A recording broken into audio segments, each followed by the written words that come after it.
우리 오늘의 교리문답 에베소서 4장 3절로 6절 13절 같이 읽겠습니다. 평안에 매는 줄로 성령이 하나 되게 하신 것을 힘써 지키라. 몸이 하나이요 성령이 하나이니 이와 같이 너희가 부름의 한 소망 안에서 부르심을 입었느니라. 주도 하나요 믿음도 하나요 세례도 하나요 하나님도 하나이시니 곧 만유의 아버지시라. 만유에 계시고 만유를 통일하시고 만유 가운데 계시도다. 우리가 다 하나님의 아들을 믿는 것과 아는 일에 하나가 되어 온전한 사람을 이루어 그리스도의 장성한 분량이 충만한 데까지 이르리니. 여러분들은 새해 들어서 어떤 나름대로 좀 각오도 있고 하나님께서 또 이렇게 인도해 주셨으면 감사하겠다는 그 소망들이 있죠. 그런 게 있을 거예요. 이제 저는 올해 가장 저에게 큰 소망은 이제 다른 것도 있긴 하지만은 좀 기도의 깊은 세계로 좀 들어가고 싶어요. 그게 제 소망이에요. 가장 큰 소망이거든요. 근데 해보니까 사람들이 있을 땐 잘 안 되더라고요. 혼자 할 때가 되더라고요. 그래서 혼자서 깊이 두고 간섭 안 받고 전화도 끄고 혼자 기도할 때 그때가 가장 이제 상황을 그렇게 만들어 놓고 하는 게 참 좋은데, 여러분에게도 이제 올해가 이제 여러분이 소원하신 게 있을 거예요. 그래서 잘 또 실천되고 또 하나님께서 그 실천된 삶을 통해서 또 하나님께서 여러 가지 아름다운 모습으로 또 일하셔서 여러분들이 생각하는 것 이상으로 또 다른 것까지 많이 이루어져 가고 또 하나님께서 성취해 주셨으면 좋겠다는 생각이 들어요. 자, 오늘 55문인데요. 오늘은 성도의 교제입니다. 사도신경 안에 성도가 서로 교통하는 것을 믿사옵나이다 라고 하는 부분이 있어요.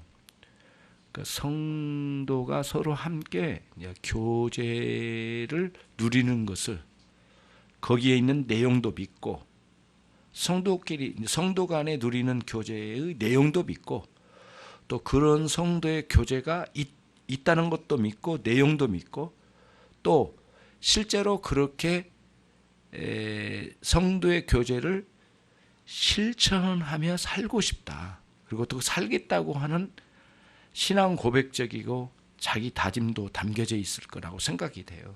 사도신경에 그게 들어있다는 거예요. 우리 신앙 고백 안에는 성도와의 교제를 누리는 것도 들어있다. 그게 굉장히 크게 있어요. 그런데 이 짧은 내용이다 기독교의 신앙을 응축시켰는데, 야, 어떻게 이 내용 속에 성도의 교제가 들어있는가? 그만큼 중요하다라고 생각해요. 지난번에는 우리 그 교회 공회, 그쵸, 보편교회 사상, 그리고 개교회로 있지만은 전 성도가 우주에 퍼져 있잖아요. 우주 만물, 이 온 세상에 퍼져 있잖아요. 흩어져 있는 모든 성도들이 주님의 성도들이다. 그래서 그들과 우리는 하나로 묶여져 있는 믿음의 하나의 어떤 공동체, 하나의 교회로 있다. 그걸 우리가 믿는다라고 그랬잖아요. 그러면 이제 우리는 그런 성도 간의 교제가 있는 거예요. 제가. 예. 그래서 실제로 직접 우리가 통화를 하거나 그렇게 할 수는 없지만은, 이려면 유럽의 네덜란드에서 아니면 영국에서 어떤 그 교회가 훌륭하게 주님을 섬긴 일이 있다더라. 그러면 그게 글로도 나올 수 있고 뭐 간증으로도 나올 수, 여러 가지 나올 수 있겠는데, 거기서 이제 이후에 정말 이게 올바른 신앙의 세계를 누렸다라고 하는 것이 검증되면 이후에 이게 책으로 출판되고 또 여러 나라로 퍼져나가면서 믿음의 그 식구들이, 가족들이 멀리 떨어져 있는 사람이고 시대도 많이 다른 시대에 살지만은 그들이 누렸던 신앙을 또 가지고 와서 함께 공유하잖아요. 얼마나 그게 은혜가 되는지 몰라요. 그래서 우리들이 기독교 신앙에는 그 성경과 함께 주변에 다양한 책들이 있어요. 예를 들면은 교리적으로 잘 정리하고 세상의 사상을 분별을 해서 교리적으로 잘 정리한 책들은 신학적인 그런 책들이 있거든요. 그러면 이제 성경에는 다양한 신학적 주제들이 있어요. 하나님의 나라, 하나님의 의, 십자가에 관련된 부분, 성령님의 역사하심에 대해서 하나님의 섭리, 그렇죠? 믿음이란 무엇인가 이런 교리적인 진술들이 신학적으로 진술된 책들이 있잖아요. 그런 것들이 있는 거죠. 그리고 그런 내용들이 간단하게 분류한 것도 있지만은 굉장히 깊게 들어가 있는 것도 많아요. 그런데 할 수만 있으면 간단한 것은 빨리 한번 읽고 나머지는 하나의 주제 가지고 깊이 들어가는 내용. 그래서 그 내용을 깊이 들어가면 거기서 뭐가 있는가 그 세계를 알아가는 거죠. 저는 고려인에 대해서 별로 생각을 못 했었어요. 우즈베키스탄 가가지고 거기 한 2주 동안 거의 2주 동안이었던 것 같은데 거기서 제가 공부한 거는 고려인들 러시아로 이렇게 연해주 쪽으로 가가지고 거기서 중앙아시아로 쫓겨나가지고 그분들이 어떻게 살고 그분들이 얼마나 성실하고 열심히 사는지 그러니까 보름 동안 그분들에 대해서 공부를 했거든요. 간증도 바로 듣고 그다음에 고려인들 직접 만나고 시장에서 그러면 우리말을 조금씩 하는 사람도 있고 그래서 대화를 해봤는데 저는 그 선교 가지고 고려인들 때문에 얼마나 많이 울었는지 몰라요. 처음부터 끝까지. 그래서 이제 우리 민족이 이런 성품이 있구나. 우리 민족들이 굉장히 뛰어난다고 하더라고요. 농사 짓는 데는 최고고요. 고려인들이 가기만 하면 그 일대는 전체가 농사가 이루어진답니다. 수백 년 동안 수천 년 동안 농사 한 번도 안 지어본 땅에 굉장한 거죠. 그래서 지혜가 대단하고 인내력도 대단하고 이렇게 열심히 건강도 그렇고 굉장히 잘한대 일을 잘한대요. 그래서 실제로 우즈베키스탄에서 고려인 중에 한 사람이 굉장히 뛰어나가지고 정치적으로 굉장히 세력을 갖는데 누가 암살을 했더라고요. 젊은 나이에 죽었어요. 고려인들이 굉장히 자절을 많이 했더라고 우즈베키스탄에서. 그 슬픈 이야기도 들려주고 또 러시아의 사람들이 그 러일 전쟁이 일어나기 직전에 고려인들을 축출을 해가지고 중앙아시아에다 버렸잖아요. 그때 너무 많은 사람들이 죽어간 그런 이야기. 그 다음에 우즈베키스탄에다가 던져놓듯이 갔는데 그 사람 살아나가지고 가족을 일구고 살아가는 이야기. 그 다음에 그 실크로드 사이로 뽕나무가 무지하게 많은데 그 뽕나무에 얽힌 사연, 막 이런 것들, 뽕나무 근처에 묻어놓은 이야기, 시신을 묻어놓은 이야기 이런 것들이 다 되는데 그 세계가 쭉 알아가는. 순식간에 우리 고려인에 대해서 쭉 공부를 하게 되고 갔다 와가지고 고려인의 책도 한번 읽어봤어요. 그리고 자료도 한번 쭉 봤거든요. 성격적으로 저는 한번 들어가면은 막 거기에서 뭔가 그다음 뭐고 그다음 뭔가 이렇게 성격적으로 그런 것 같은데 은혜의 세계가 그래요. 은혜의 세계가 꼭 그렇게 가야 되거든요. 그래서 신학적으로 진술된 책도 한번 정리를 하고 그 다음에 신앙적으로 깊이 들어간 내용도 한번 공부하고서 경건서적도 같이 신학서적, 경건서적, 주석 이렇게 다양하게 성경 하나를 두고 다양하게 접근해서 가는 그런 공부가 이제 우리에게 필요한 거거든요. 그 중에 하나가 성도의 교제예요. 성도의 교제를 우리가 놓쳐서는 안 되겠는데요. 우선은 이런 겁니다. 그 성도 이제 제가 한번 읽고 시작하겠습니다. 성도가 서로 교통하는 것이란 그 말의 의미는 무엇입니까?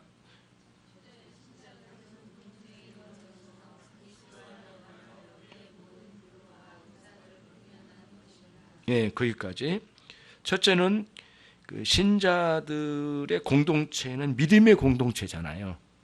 믿음의 공동체예요. 빌립보서 2장 1절로 4절에도 이런 말씀이 있어요. 성령의 무슨 교제를 나누고 싶느냐? 그러면 너희는 너희에게는 어떤 교제나 또 너희에게 있는 어떤 자비 같은 게 있냐? 그러면 같은 마음을 가지고 같은 사랑을 품고 한 뜻을 합하여 한 마음을 품고 다툼이나 허영으로 하지 말고, 예? 이건 세상적이잖아요. 세속적인 거잖아요. 다툼이나 허영으로 하지 말고 오직 각각 겸손한 마음의 태도를 가지고 그런 성도의 교제를 나타내라고 그랬거든요. 그러니까 교회는 뭔가 부자를 자랑하거나 자기의 높은 지위를 자랑하거나 자기의 멋들어진 것을 자랑하고 자기 재능을 자랑하는 게 아니라 오히려 자기 재능을 가지고 겸손히 내려가서 믿음의 지체, 그러니까 그리스도의 지체인 믿음의 공동체를 섬기는 대로 가는 거예요. 근데 교회가 이상하게 세속화되면은 돈이 많은 사람이 부럽고 지위가 높은 사람은 막 뭐라고 굴복하고, 그리고 교회에서 장로나 목회자나 뭔가 교회의 어떤 직책이 이렇게 높아 보이는 사람들에게서 어떤 뭐 계층의식이라고 할까 이런 것들을 느끼고 그런 게 이미 세속적인 마음이 들어와 있는 거잖아요. 이런 것들이 문제가 되는 거예요. 굉장히 이게 중요한 부분이거든요. 근데 그래서 사도 바울이 빌립보 교회 성도들에게 이걸 언급을 한 거예요. 이게 유언처럼 마지막 거의 죽음이 가까웠을 때 썼거든요. 만약에 성도에 무슨 교제를 하려고 하느냐, 성령의 무슨 교제가 있느냐, 그러면 성령으로 말미암는 교제다. 겸손으로 너희의 재능과 너희의 가진 걸 가지고 섬겨가라는 거예요. 겸손으로. 근데 오히려 교회에서 아우 저 박 집사님 진짜 부자라고 그래. 아우 저 김 집사님은 대단하더만. 야, 저 잘 나가더만 요즘 김 집사님. 이런 것을 부러워하고 또 그거를 자랑스러워하는 것은 정말 교회가 이제 세속화된 것을 보여주거든요. 그러니까 교회가 교회답게 성장한 곳에는 반드시 이런 일들이, 그러니까 이런 겸손의 원리, 한 성령 안에서 교제를 누릴 수 있는 거죠. 어떤 교제를 어떻게 누리느냐에 따라서 교회가 어떤 교회인지를 알 수가 있는 거잖아요. 벌써 그게 이게 여기에 이미 담겨져 있는 거예요. 믿음의 공동체들입니다. 각 성도가 하나님과 연합되어 있고, 그 다음 또 하나는 뭐냐면 성도가 성도끼리 연합되어 있는데 서로를 지켜주는 선이 있고, 그렇죠? 아무리 교회에서 친하다 하더라도 선이 있는 거거든요. 그 선을 넘어가면 안 돼요. 그러니까 여러분 이런 경우가 있죠. 내가 참 저분하고 내가 굉장히 친해요. 예를 들면 교회 안에서. 근데 어느 순간 그분하고 친했던 분하고 그 친한 게 깨지는 경우가 있죠. 완전히 깨진 건 아니지만은 굉장히 섭섭하게 느껴지고 막 그럴 때 있죠. 없어요? 그러면 저만 있는 거네. 그럼 없으면은 그런 경우가 있는데, 그게 뭐냐면은 이런 원리하고 있어요. 개인적으로 여러분들이 만약 그걸 느꼈다면, 나로 하여금 그분하고 나 사이는 믿음의 공동체 선이 있구나. 그걸 뛰어넘어서 과도하게 이렇게 가는 게 옳지 않구나라고 하는 거를 보여주신 거예요. 그것 때문에 너무 마음 상해하지만 하나님이 그거를 주실 기회가 있을 때가 있어요. 저도 그런 적이 있거든요. 너무 친하고 좋았는데 교회 한 교회 안에 이제 큰 교회인데도 마찬가지예요. 그 교회 안에서 정말 이게 막 서운해지고 어떻게 그럴 수 있는가 이런 느낌이 올 때가 있어요. 하나님께서 그런 상황을 허락해 주셔서 네가 적절하게 모든 사람과 함께 공동체로서의 사랑을 이루어가야 되는데 꼭 그 사람하고 너무 가까우니까 하나님께서 적절하게 한 번쯤은 우리에게 메시지를 주실 때가 있어요. 그거를 여러분들 잘 생각해야지. 봐라, 내가 지한테 얼마나 잘했는데 너무 섭섭해. 뭐 모든 성도들 내가 제일 많이 사랑해 줬잖아. 누가 그렇게 해라고 그래? 지금 하지 말라고 하신단 말이에요. 하나님은 그렇게 하지 말고, 그렇게 사랑을 베푼 것 자체를 하지 말라는 게 아니라 모든 사람에게 하려고 최선을 다하는 이런 원리가 우리들에게 필요하다는 거예요. 이게 교회 안에서 너무 친해도 사실 그렇잖아요. 쉽지를 않아요. 이게 교회 안에서는 그렇거든요. 그렇다고 해서 너무 이거를 하지만은 믿음의 공동체로서 어느 선을 지켜가고 그리스도의 사랑을 베풀어 줄 수 있는, 더욱 사랑을 베풀어 주는 관계로 이어가야 되는데, 이제 이런 내용들이 있어요. 사도 바울이 갈라디아 교회 성도들에게 편지를 띄운 거예요. 우리는 기회가 있기만 한다면 모든 사람에게 착실한 일을 베풀자. 그렇게 먼저 첫 번째 제안이 나왔어요. 그렇지만 하나 더, 더욱 믿음의 가정에게 그렇게 하자. 이렇게 돼 있거든요. 첫 번째는 모든 사람에게 착실하게, 그러니까 착실한 일이라고 하는 것은 성경에서, 신약 성경에서 관점에서는 구원의 일이에요. 복음 전도이거든요. 기본적으로. 또 확장하면 우리들이 선을 베풀어가는 그 무엇이겠지만은 모든 사람이 그렇게 하자. 하지만은 더욱더 중요한 것은 믿음의 가정들이다. 이렇게 이야기를 했어요. 그러니까 믿음의 가정들이라고 해서는 우리 교회에서 만난 이 사람들, 그렇죠? 우리들이 더 신경 쓰고 또 잘 그리스도의 사랑으로 단도리에서 잘 섬겨줘야 된다는 거예요. 이게 이제 아주 중요하게 갈라디아 교회 성도들에게 특별히 이야기를 해준 거예요.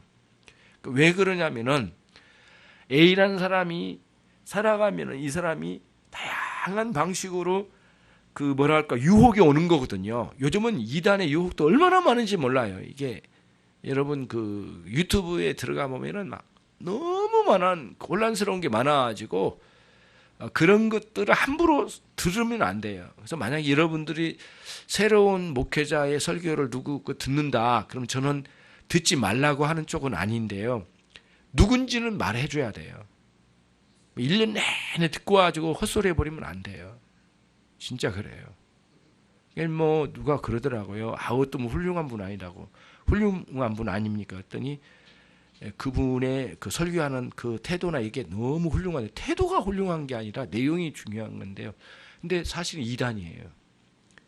제가 그럼 어떤 분은 그 이야기를 했거든요. 그랬더니 뭐 내가 말한 게 제가 이단이라고 말한 것을 좀 이상스럽게 생각하고 보더라고요. 근데 명백한 이단이거든요. 근데 굉장히 입이 좋아요. 막 굉장히 뭐 술술 굴러가요. 그 설교 그 사람들이 걸 들으면은 막 훅 빠져요. 근데 사실은 이단이에요.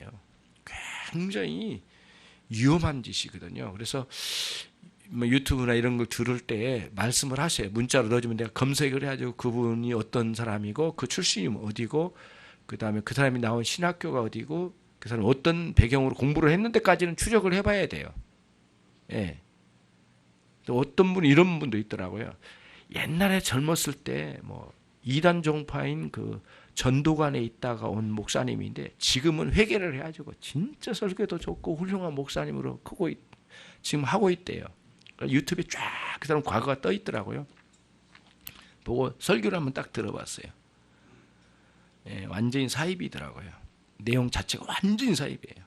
왜냐하면 본문 하나를 해설을 하는데 완전히 말도 되지 않게 엉망진창으로 해석을 해놓은 걸 보고 충격을 먹었거든요. 그래서 절대 이기는 안 됩니다. 이 사람 거는. 이거는 진짜 쓰레기 이해합니다. 절대 이건 접근하면 안 됩니다. 내가 이야기를 해줬거든요. 장난이 아니에요. 설교 중에 막 자기의 설교 외에는 모두 가짜라고 막 하는 거예요. 그렇게 하면서 이렇게 사람들 유혹에 하여 빠뜨리는데 무섭더라고요. 그게 한번 들으면 혹하겠더라고요. 실제로 그거 듣고 한 5번 듣고는 완전히 빠져가지고 허우적거리는 사람 봤어요. 가정이 다 깨질 정도로. 그 정도로까지 간 사람도 봤거든요.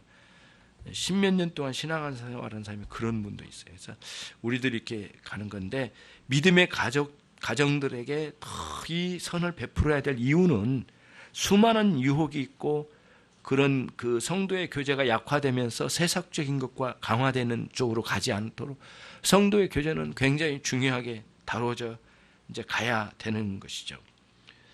자, 그러면서 신자들은 믿음의 공동체의 일원으로 있고 각 성도는 그리스도와의 연합을 기초로 해요. 그래서 기본적으로 신앙생활은 주님과 함께 사는 삶이에요. 매 순간 주님과 함께 사는 삶이 원리예요. 근데 주님을 알아야지. 주님의 손목을 잡아도 차갑게 느껴진다면 어떻게 손을 내밀겠느냐고요.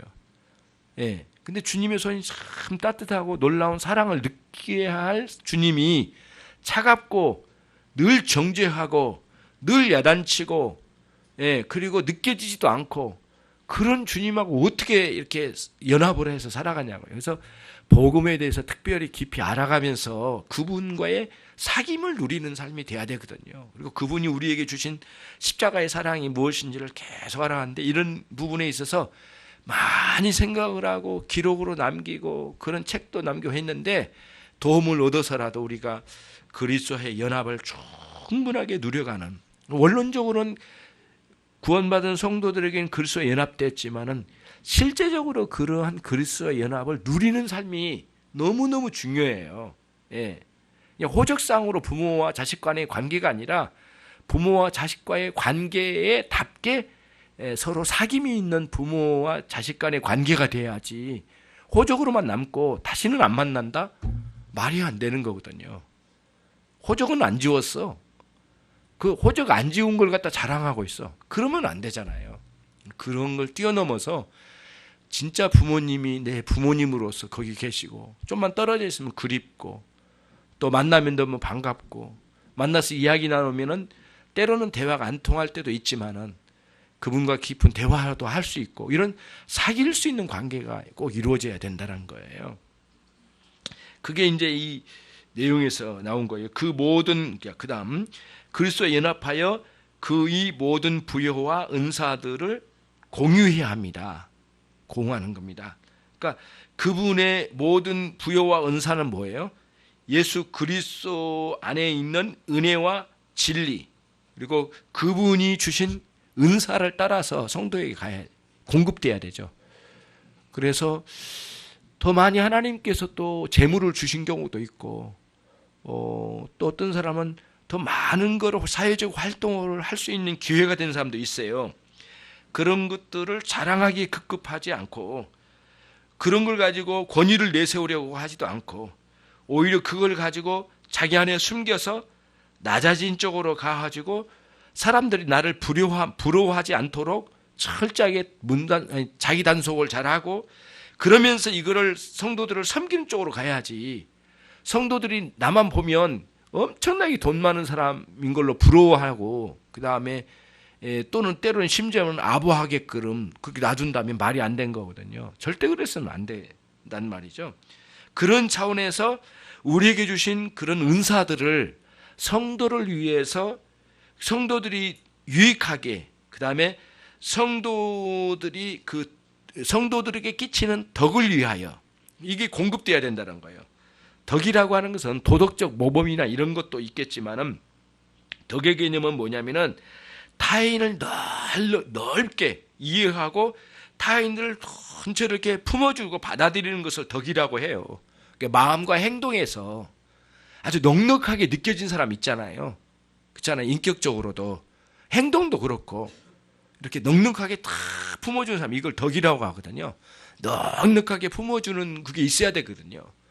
자기가 가지고 있는 재능이나 재물이나 어떤 권세나 이런 것들이 거기에 좀 쓰여지도록, 그래서 성도들에게 조금이라도 유익이 되도록 이렇게 해서 우리들이 이거를 공유를 해야 한다. 여기 나와 있거든요. 반드시 공유를 해야 된대요. 공유.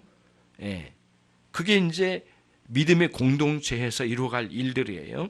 예. 그렇다 해서 우리 사생활 전체를 내놓고 막 그런 건 아니에요. 그건 좀 무질서한 거고. 둘째, 같이 읽겠습니다. 둘째, 각 신자들은 자신의 은사들을 다른 사람들의 유익과 덕을 위하여 감사함으로 사용해야 합니다. 예. 이런 것들을 사랑할 수 있는 의무가 우리에게 붙은 거예요. 성도는 교회에 딱 등록을 하면 의무가 있는 거예요. 여러분 이런 게 있죠. 교회에 등록을 하시면 목회자가 여러분을 향하여 의무가 있고 여러분도 교회를 향한 의무가 있어요. 그거 의무가 있거든요. 뭐냐면은 이 교회의 성도로서 교우로서 내가 지켜야 할 그런 의무들이 있는 거거든요. 학교를 가도 그렇고 어디를 가나 마찬가지예요. 그러나 여기는 강제력은 없어요.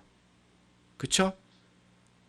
아름다운 권면으로 이루어져 가는 것이기 때문에 그러니까 다 설득도 하고 기다려주고 하는 것들이 많이 필요로 한데 강제력은 없지만은 은혜를 통해서 이렇게 인격적으로 설득하고 달래고 해서 그 다음에 지시하고 자기 책임감을 가지고 서로가 서로를 돕고 살펴가면서 하는 거예요. 그런 원리로 이제 이 자리에 이제 우리가 쓰는 거죠. 공동체로 있는 겁니다. 그런 공동체의 삶을 꾸준히 살아가는 거예요. 근데 이런 것들이 깨졌을 때가 언제냐면 고린도 교회 성도들 사이에 서로가 서로를 부러워했거든요. 저 사람이 가지고 있는 지식들을. 그래서 어떤 사람은 바울파로 가고 이쪽 사람은 게바파로 가고 그리스도파로 가고 아볼로파로 가가지고 서로 자기 파가 잘났다고 하는 인식을 가지고 갔던 이게 고린도 교회가 세속화됐을 때 그런 일이 막 일어났던 거예요. 그때 사도 바울이 거기에 대해서 일침을 놓았어요. 뭐라고 하냐면 고린도전서 3장 6절인데요. 나는 고린도 교회의 복음을 전해서 사실 마치 작물을 심듯이 땅에다가 심듯이 나는 이 자리에 심었다. 나는 심었을 뿐이다. 그럼 아볼로는 뭐 했냐? 아볼로가 나중에 와서 성경을 가르쳤던가 봐요. 아볼로는 물을 줬을 뿐이다. 근데 그들이 자라게 하신 분은 누구냐? 실제적으로 그분은 하나님이시다. 우리는 아무것도 아니다. 이 아볼로나 바울은 아무것도 아니다. 주님의 심부름꾼이다. 그냥 심으라고 해서 심었고 또 물 주라고 해서 물 줬고 그것뿐이지. 그 사람들이 생명적으로 키웠냐? 그렇지 않다. 하나님이 키우셨대. 그러면서 아볼로와 나는 아무것도 아니다. 왜 우리를 이렇게 파로 나눠가지고 난리치느냐? 그만둬라. 딱 이렇게 사도 바울이 그렇게 말을 한 거예요. 사도 바울이 자기 속 빼고 아볼로도 아무것도 아니고 게바도 아무것도 아니고 그리고 자기 거를 쏙 빼고 이렇게 말했더라면 사람도 오해했을겠지만 자기부터 말을 한 거예요. 난 아무것도 아니다. 난 처음에 전도했다. 교회 개척 내가 했다. 그렇지만 나는 심었을 뿐이지 심부름꾼이다. 주님이 일하셨다. 이거 굉장한 논리거든요. 그렇게 해서 저와 여러분이 가지고 있는 교회 안에서 어떤 기득권이란 있을 수가 없는 거고 또 먼저 오신 분이 무슨 기득권이 있는 것도 아니고 또 우리가 많이 가진 자로서 더 많이 의시되고 그럴 것도 아니고 남들이 없는 어떤 직책을 가졌다고 해서 그 자체가 권위를 내세울 만한 이유를 가지고 있는 것도 아니니까 서로를 섬김의 자리로 가는 이 원리가 이 안에 담겨져 있는 거예요. 이 방식으로 우리가 성도의 교제를 이루어가는 거죠. 이거를 깊이 여러분들이 생각하셔서 실제로 교회에서 한번 적용을 해보셔요. 열심히 적용을 하셔서 한 분 한 분을 그래 섬겨가고 또 그분을 위해서 많이 기도하고 저도 주간에 여러분 한 분 한 분을 이름을 불러가면서 기도를 하는데 어떤 분은 많이 기도하게 돼요. 상황도 그렇고 많이 기도하게 되고 그런데 이제 그러듯이 여러분들이 이제 우선은 목장별로 많이 기도하시되 또 같은 교회 안에서 섬기면서 성도님들을 위해서 많이 기도하세요. 하나님께서 그런 기도 속에서 이 교제가 왕성하게 일어날 줄로 믿습니다. 하나님 아버지 감사합니다. 주의 은혜로 저희를 인도해 주셔서 특별히 믿음의 공동체 안에 성도의 교제를 나누게 해주시니 감사합니다. 각각의 성도들은 그리스도와 연합을 했고 또 하나님 아버지 성도 간에 서로 영적인 교제를 누리고 또 선한 일들을 베푸는데 특별히 믿음의 가정들에게 그리하라고 한 권면의 말씀이 우리에게 크게 마음에 와닿습니다. 하나님 우리가 부족하지만 주신 은혜를 따라서 겸손하게 성도들을 섬겨갈 줄 아는 새로운 해가 되도록 주님의 인도해 주시길 원합니다. 주님의 몸된 교회가 왕성하게 일어나게 하셔서 올해에는 더욱더 주님께 더 영광된 교회로서의 사역을 잘 감당케 해 주옵소서. 예수 그리스도의 이름으로 기도 올립나이다.